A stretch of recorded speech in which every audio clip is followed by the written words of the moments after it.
Assalamualaikum warahmatullahi wabarakatuh. Berikut ini saya haturkan ngaji tauhid bersama ulama tercinta kita, Kiai Haji Ahmad Bahauddin Mursalin atau Gus Baha, dilengkapi dengan subtitle bahasa Indonesia. Biasakanlah menyimak hingga akhir agar tidak gagal paham. Aku wis percaya kabeh nazar ora usah napa? Lambenan. Tetapi teori ra usah kelambenan iki dienggo tenan. Mulane nek pas do wiridan aliran sesat ciri utama. Kira kelambenan tenan. Lah ruwet to. Lho iki tenan iki cerita. Iki pentingnya ngaji nggih. Ben sampean ngerti variasi riwayat, kemudian kita orang syariat harus kayak apa, kemudian kenapa menjadi aliran wahdatil. Lah terus kita ini kan orang syariat. Memang kelemahan orang syariat itu akeh kok sampean-sampean siji mesti ra kramat. Modele ora di duwe bingung, ruwet. Urip wong syariat lho apa? Dineng bojo wedi, dineng tangga wedi, pengaruhe menurun. Pancen orang syariat itu banyak kriminal tauhidnya itu memang jelas. Malah kiai-kiai peken aku ketemu kiai-kiai sing setengah jaga wedi mergo iso nebak atine. Ndekne meriang langsung. Sing kiai ra tau salat keramat padahal ngambungan wong. Sungguh sholat pas waktu kok ora tahu keramat. Wong ape buah utang tanggane iku keramat apane? Sing kono ngawur-ngawur sowan pirang. Meriang paling syariat ngadepi wong hakikat napa? Mulane jogeman gitu dadi wong syariat sing ngene iku bahaya. Nah, kula mboten ngarah. Sampai dadi wong syariat sing ra keramat. Bahaya sekali itu bagi perjalanan agama. Kalau sering ketemu kiai-kiai sing terkenal keramat, terkenal keramat di Waduk tiang-tiang hakikat. Ditantang kanca-kanca kula wani, nah tantang aku tetep rawani kok. Mikir deh. Karena orang yang sama-sama ke jalur hakikat tetap punya alamat, tetap wonten simahum biwujuhi min asaris sujud. Cara pandangnya mesti sama. Kalau nanti ketemu murid, ya artinya yang ikut aliran Siti Jenar, dia ada sholat, ada apa, hidup di satu tempat gitu. Padahal dia bisa baca, dia dulu pernah mondok di Mekah, pernah di Irak. Itu ya meresahkan para kiai. Kemudian sebagian mereka minta saya suruh ketemu. Ya walhasil kalau ketemu pertama ya. Jelas Gus Ba, tapi teman roh jenengku terperata arani muka sapa. Gitu biasa mawon. Kula ora usah kenal jenengan iki kenal. Dadi kula biasa mawon. Lalu pernah ngajar ajaran saya Gus ning donya tak enteni mau turun enteni mati ngono Gus kok ribet. Ucapan kula terus ya.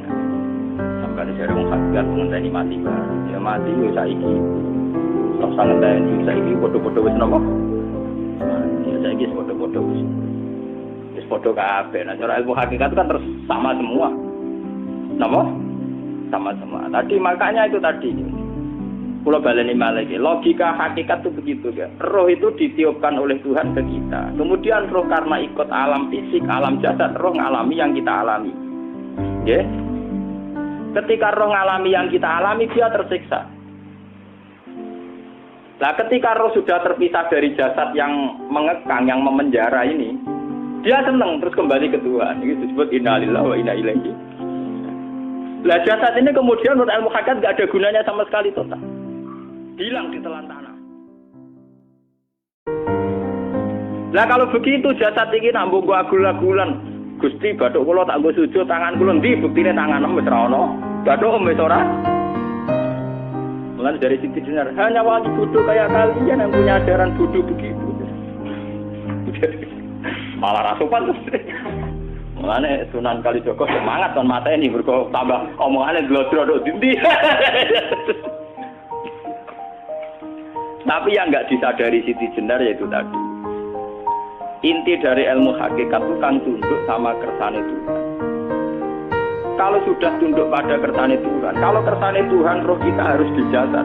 Dan wujud jasad kita ini juga karena kehendak Tuhan. Kenapa yang wujudnya jasad yang karena kehendak Tuhan engkau ingkari? Sementara wujudnya roh tidak kamu ingkari. Toh wujudnya jasad ya bi iradatillah wa bi masyiatillah. Wujudnya roh ya bi wujudit bi masyiatillah wa irad. Harusnya fungsi jasad juga harus kamu akui toh Siti Jenar wong. Sekarang kita punya jasad ya bukan karena kita, karena kehendak Allah. Kenapa kamu ingkari? Berarti kamu ingkari kehendak meneng Siti Jenar.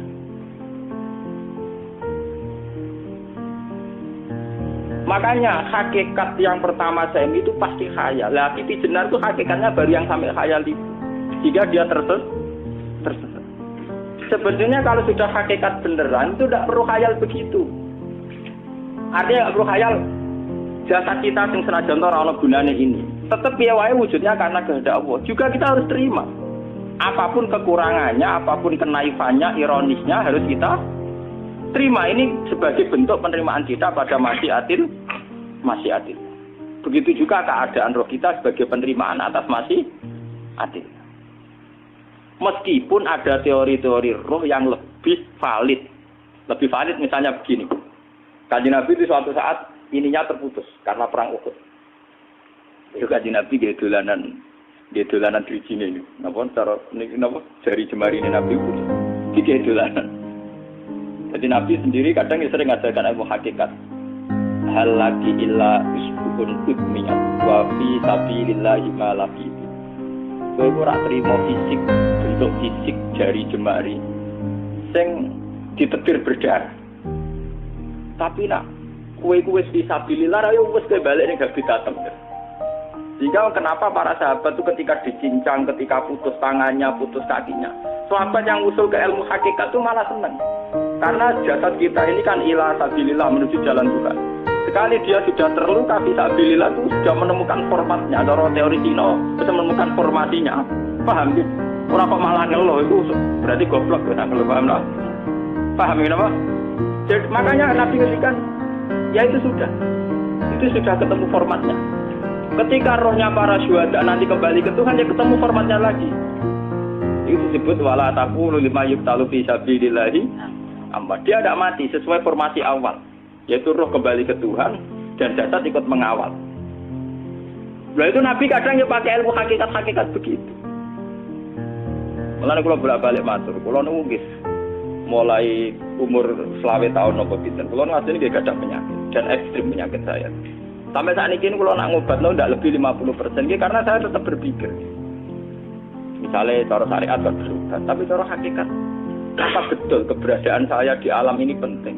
Sehingga aku kepengen urip tak bela-belani ngantek ratusan juta. Jangan-jangan penting mati ikut timbang uripku. Lah nak ngono lha apa tak bela-belani? Entek ratusan juta. Jadi misalnya kita berobat ya mau, ya dari Nabi kan berobat ya berobat. Pokoknya kita Islam masih mau geruda-gerudu kadang orang paham. Sekali kamu mengamati dengan sisi hakikat, coba sekarang sampean pikir, coba sekarang nggak pakai logika hakikat, pakai logika syariat saja. Saya ini misalnya asetnya 10 juta, misalnya, saya punya aset 10 juta. Tapi misalnya aku rugi nawan atau dipengaruhi di masa depan sama nih, kalau pulau kan soalnya secara teori di masa misalnya pulau rugen, artinya kere di duit 10 juta aset. Tujuan saya sembuh kan supaya aku iso sembuh sehat, engkau iso kerja untuk anak. Tapi karena saya sakit nanti operasi tidak 10 juta. Operasi tidak 10 juta. Wong aku repair mesti iso marisi anak. Apa meneh nak duit 10 juta tak ada gue berobat, malah jelas ra iso marisi. Lah nak ngono penting matiku ya dibanding 10 juta. Karwan iso diwaris langsung. Sementara anak aku mari dibiayai 10 juta, orang mesti mari 10 juta mesti enggak. Artinya tidak ada jaminan kalau berobat itu secara fisik ke depan lebih baik. Soalnya malah ngentekno donya nggak jelas akibat positifnya. Misalnya tetap lumpuh duit teori loh. Bapak artinya apa? Teori hakikat tetap lebih benar bahwa hidup itu tidak ada artinya. Semua itu tidak ada artinya. Berobat apa enggak berobat semuanya tidak ada. Teori loh gini. Sehingga kalau kita tengah-tengah aja tengah-tengah, kados kula misalnya lara nggih berubah. Gusti separuh kula nglakoni syariat, tapi sebagai kula ulama kekeh iki separuh kula lakoni napa? Jadi kula tetep mboten ngarah obat 100%. Tapi orang ngarah berobat wong kula tiyang napa? Syariat. Tapi memang faktanya itu begitu. Cara Kanjeng Nabi kadang Kanjeng Nabi berobat. Kadang Kanjeng Nabi wis nikine tercincang dige guyonan. Wa laki illa usbuun utwiyat ora apa dirisi sing gak melok-melok. Nah, bukti bahwa jasadnya begitu tidak penting. Kayak Sayyid Hamzah. Malah Sayyid Hamzah nganggep wahyu bentone ra karuan. Kalau teori Siti Jenar itu benar, teori Jalaluddin Rumi benar teorinya lho, ora kok ra salate lho, maksudnya kok nang anut ra salate. Benar cara analisis roh. Ketika Sayyid Hamzah dinyatakan mati oleh manusia, oleh hukum manusia dinyatakan mati karena dia sudah tidak bergerak. Dalam teori hakikat kan rohnya Sayyid Hamzah sudah ikhwatili tuyurin khudrin. Rohnya sudah diambil Tuhan, tidak mati. Paham ya? Ketika rohnya Sayyid Hamzah sudah diambil, jasad ini sudah tidak punya rasa.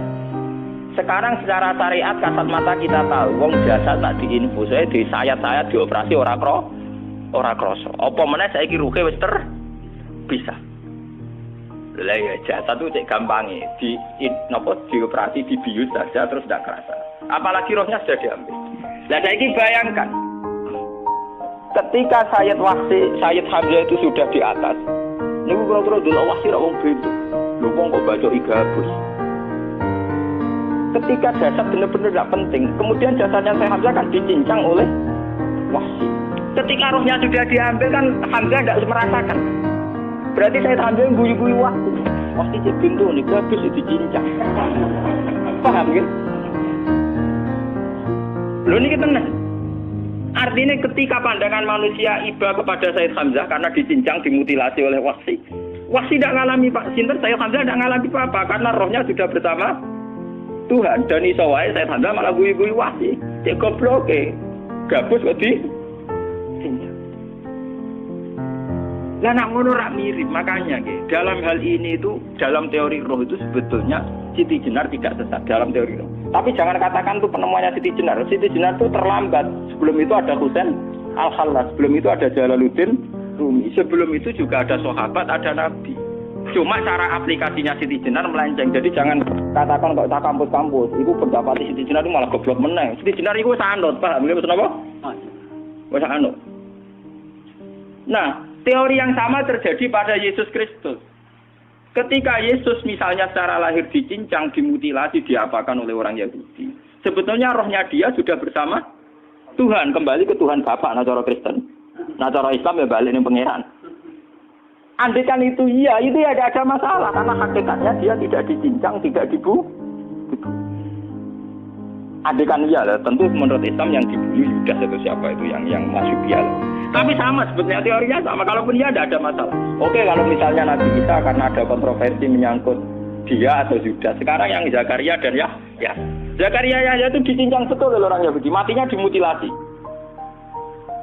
Tapi dia tidak apa-apa. Karena ketika beliau dicincang, rohnya sudah diambil. Ini rumah tenan kan. Bener untuk kendel mati paham kan ya. Jadi maksudnya ini kalau ajari mati itu tidak problem. Gini kalau urip mesti lho.